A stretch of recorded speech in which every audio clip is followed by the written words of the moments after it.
Gjykata kushtetuese sapo ka marrë vendimarrje lidhur me pezullimin e pjesëshëm të dekretit të presidentit të Republikës së Shqipërisë lidhur me caktimin e zgjedhjeve për gjatë bashki të vendit.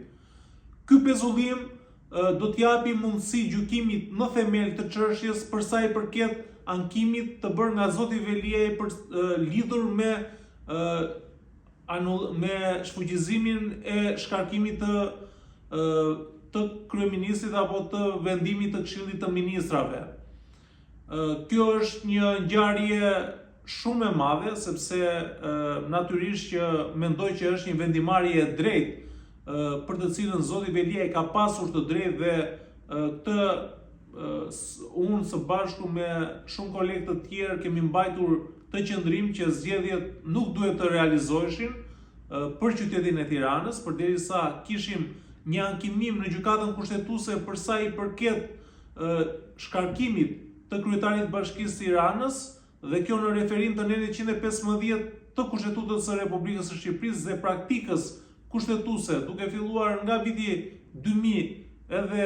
në vijim, ku gjykata kushtetuese në respekt të netit 115 të Kushtetutës ka pezulluar, apo ky pezullim i shkarkimit vjen si rezultat i përcaktimit të netit 115 të Kushtetutës. Por natyrisht, duke parë edhe vijimin e procedurave, pra nga momenti që është iniciuar çështja për të shkarkuar kryetarin e bashkisë zoti Veliaj, ky inicim është bërë në kundërshtim të Kushtetutës së Republikës së Shqipërisë, në kundërshtim të ligjit të posaçëm për vetëqeverisjen vendore, dhe natyrisht që janë cënuar të drejtat që ka personi i cili procedohet administrativisht ose do të shkarkohet, pra kryetari i bashkisë, duke mos i dhënë mundësi që të informohet lidhur me materialin për të cilin ai do të shkarkohet. Së dyti, për sa i përket moslejimit të tij për të marrë pjesë në mbledhjen dhe për të realizuar mbrojtjen e tij, që kjo është cënim i një procesi të rregullligjor, proces të cilin ja siguron çdo qytetari, por në rastin konkret zoti Veliaj ja siguron Kushtetuta e Republikës së Shqipërisë, Konventa Evropiane e të Drejtave të Njerëzit, por natyrisht edhe kodi i procedurës administrative. Të drejta këto të cilat janë cënuar dhe përbëjnë shkaqet e ankimit të zotit Veliaj. Natyrisht, përveç këtyre ne kemi edhe arsye, nëse arsyeja është e lishme apo jo, mos prezenca, pra mos prezenca në detyrë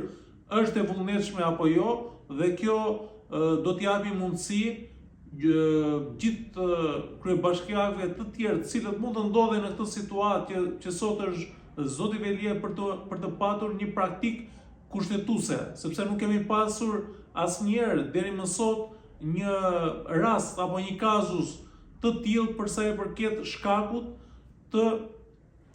largimit shkakut të shkarkimit nga detyra për arsyen e cila është e sankcionuar në nenin 62 të ligjit për vetëqeverisjen vendore, pika C, në të cilën i jep mundësi Këshillit të Ministrave që me propozimin e Këshillit Bashkiak për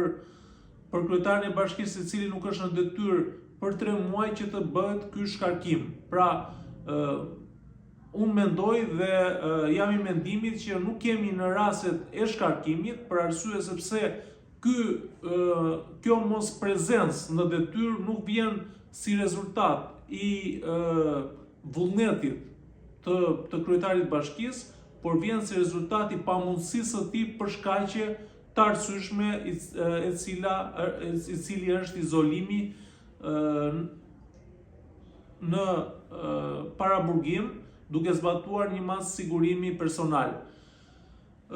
Kjo është një arritje për mbrojtjen e zotit Veliaj, për strategjinë e mbrojtjes së tyre, por natyrisht kjo do t'japi rrugë edhe një kërkese për në gjykatën e shkallës së parë për kundër korrupsionit dhe krimit të organizuar, për të kërkuar zvendësimin e masës së sigurimit personal, përderisa kemi kushtet dhe kriteret për cilat mund të bëhet ky zvendësim, pra është shumë e rëndësishme që kërkuesi t'i shkaktohet një dëm, dhe ky nuk është vetëm dëm që i shkaktohet vetëm kërkuesit lidhur me këtë zvendësim, por edhe qytetarëve, sepse tashmë Tirana është pa kryetar bashkie, pra është një argument shumë i fortë dhe i rëndësishëm lidhur me zvendësimin e masë sigurimi dhe marrjen e një mase sigurimi personal, detyrim për të paraqitur në policinë gjyqësore, por përveç saj, përveç këtij shkaku, një shkak tjetër është edhe mbyllja e hetimeve. Përderisa janë mbyllur hetimet nga organi akuzës, subjekti i cili është personi në hetim, zoti Velia, nuk ka mundësi që të prishi prova apo të manipulojë dëshmitarët. Pra këto janë kritere dhe kushte të cilat do t'i mundsoj marrjen e një vendimarrje të tillë. Megjithatë, duhet të presim se çfarë do të bëjë mbrojtësit e tij. Është një kazus shumë i bukur, i cili do të sqarojë shumë dilema dhe shumë zgjidhje për cilat mund të krijohet edhe një praktikë gjyqësore. Kështu që do të presim datën 31 tetor, sepse në mënyrë unanime e gjithë trupa gjykuese e ditës së sotme ka vendosur edhe kalimin e kësaj çështje në seancë plenare për të patur një seancë gjyqësore. Do të shikojmë nëse gjykata kushtetuese do t'ia mundsoj zotit Velia prezencën e tij në këtë proces gjyqësor që do zhvillohet pranë gjykatës kushtetuese apo jo. Natyrisht në gjykimin tim kjo është gjykatë e cila garanton të drejtat dhe liritë themelore të qytetarëve. Besoj, po jam i bindur që ai do të marrë pjesë dhe do të jetë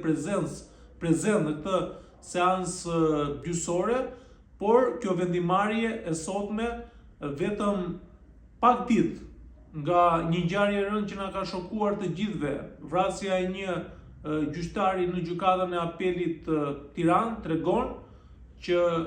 gjyqtarët kanë marrë në dorë fatet e tyre, duke treguar që për ta është i rëndësishëm ligji, provat dhe vetëm ligji. Pra është një fitore e madhe për pushtetin gjyqësor me këtë vendimarrje, por dhe rikthimin e dinjitetit të gjykatës kushtetuese. Një dinjitet i cili i është humbur për shkak të mospasjes së trupës gjyqësore, por edhe për vendimarrje të cilat nuk kanë qenë në favor të qytetarëve. Me këtë vendimarrje sot fillon një epokë e re,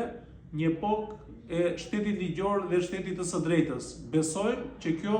frymë do të jetë edhe në vijim në mënyrë që qytetarët të marrin drejtësi dhe ligji të jetë i barabartë për të gjithë, të funksionojë shteti ligjor, shteti i së drejtës, siguria juridike dhe të gjitha të drejtat procedurale të cilat qytetarëve ja u jep kushtetuta dhe ligji. Faleminderit.